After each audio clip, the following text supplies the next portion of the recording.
Benvenuti a Venezia per il vostro convegno, la rete Convention Bureau è a vostra disposizione. È il succo delle novità presentate nell'auditorium della provincia di Venezia, una rete ben organizzata per gestire da un'unica sala di regia il turismo congressuale nel veneziano.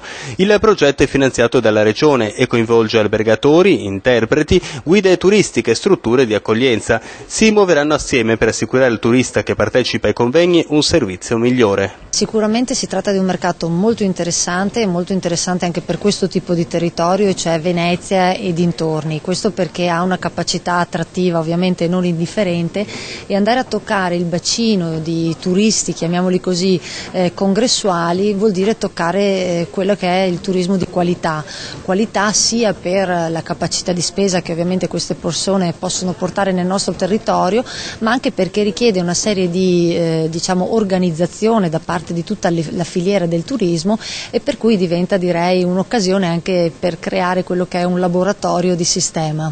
Venezia è potenzialmente la prima destinazione nazionale per turismo congressuale. È un'opportunità che fino adesso non è stata colta, è un'opportunità che ora non si può non cogliere. Che cosa cambierà rispetto al passato? È una nuova dimensione, nel senso che fino adesso gli operatori si organizzavano spontaneamente per cogliere l'opportunità di turismo congressuale. Ora, attraverso il Convention Bureau, si crea un soggetto in grado di catalizzare la domanda, organizzare l'offerta e dare il servizio più integrato possibile. A parte gli albergatori, quali sono le categorie coinvolte in questo progetto?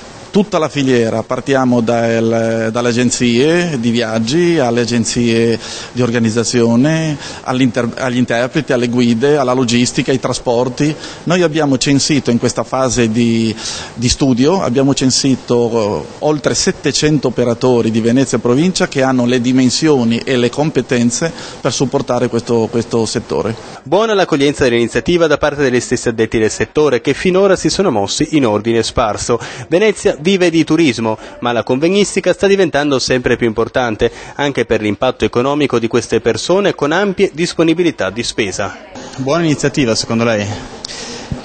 Certo, noi come operatori veneziani auspicavamo da tempo che si costituisse un Convention Bureau, soprattutto per competere con le altre destinazioni sia a livello nazionale che internazionale che si sono dotate di questo strumento, che sicuramente fa sì che gli organizzatori congressuali a livello mondiale trovino poi un terreno fertile e delle risposte pronte per poter organizzare convegni sul territorio, quindi sicuramente siamo soddisfatti.